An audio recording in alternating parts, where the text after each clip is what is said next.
आपको अभी रुक जाना चाहिए और दूसरों के लिए रास्ता बनाना चाहिए। साफ साफ संदेश है, लेकिन किसके लिए?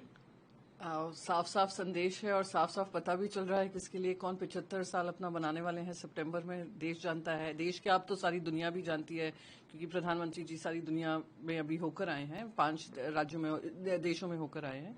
तो मैं मानती हूं कि आरएसएस और भारतीय जनता पार्टी में जो आपस में जो चल रहा है, उनके जो स्टेटमेंट है उसे स्पष्ट दिखाई दे रहा है। और 75 साल का जो एज लिमिट था, वो खुद भारतीय जनता पार्टी ने जब सरकार बनाई थी 2014 में शुरुआत की थी, जहां पे जो 75 साल के ऊपर थे उन सबको मार्गदर्शक मंडली में डाल दिया था।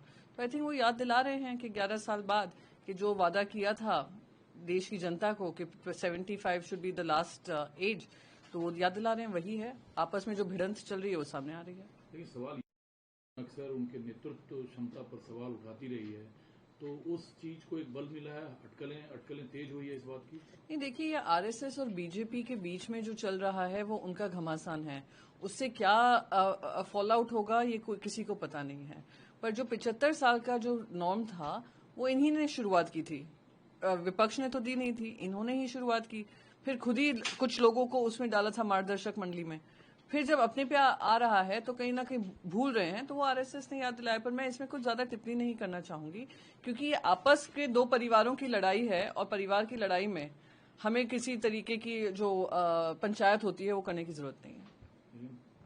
2025 सितंबर में बात है तो शायद वो अपने लिए भी कह रहे हो, तो वही मैंने कहा, सितंबर में किसकी बर्थडे है वो सभी जानते हैं, कौन 75 का हो रहा है। भागवत साहब हों, बाकी कोई हों, उन्होंने कुछ स्टेटमेंट बोला है, उसको वो याद दिलाया है। तो मैं नहीं मानती हूँ, जैसे मैंने कहा कि हमें कोई पंचायत करना जरूरी है, वो आपस में ही लड़ भिड़ लें, निर्णय ले लें और देश की जनता को अवगत करें क्या निर्णय है। बिहार के मतदाता उसे आप किस नजरिए से देखती हैं? वो मतदाताओं की जीत है, अपोजिशन की जीत है, या चुनाव आयोग की जीत है? मुझे तो लगता है ये सुप्रीम कोर्ट की जीत है, क्योंकि जिस तरीके से सुप्रीम कोर्ट ने एक निर्णय लिया, वो एसआईआर का जो सर्वे है वो कंटिन्यू होगा।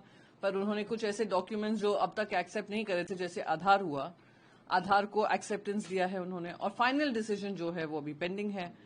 तो मैं मानती हूं कि इसमें खास करके जनता का जरूर फायदा हुआ है, क्योंकि आधार के जो आधार दिखा रहे थे उनका नाम खारिज किया जा रहा था, कह रहे थे डोमिसाइल सर्टिफिकेट लाइए। अब उसको मान्य किया है तो उसको हम वेलकम करते हैं। पर मेरे हिसाब से इलेक्शन कमीशन ऑफ इंडिया को इस समय पर इलेक्शन से 5 महीने पहले ये पूरी एक्सरसाइज करने की जरूरत क्यों पड़ी?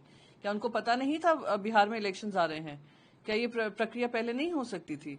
तो लोगों के मन में शंका डालना, और महाराष्ट्र में हमने उसका फॉल आउट देखा है, और अब खुलेआम ही करना कहीं ना कहीं दिखाता है कथनी और करनी में अंतर है। जो 2-3 डॉक्यूमेंट सुझाव उन्होंने दिया है, तो कंसर्न आप लोगों का यही था, लेकिन डॉक्यूमेंट जो है उसे वैलिड माना जाए।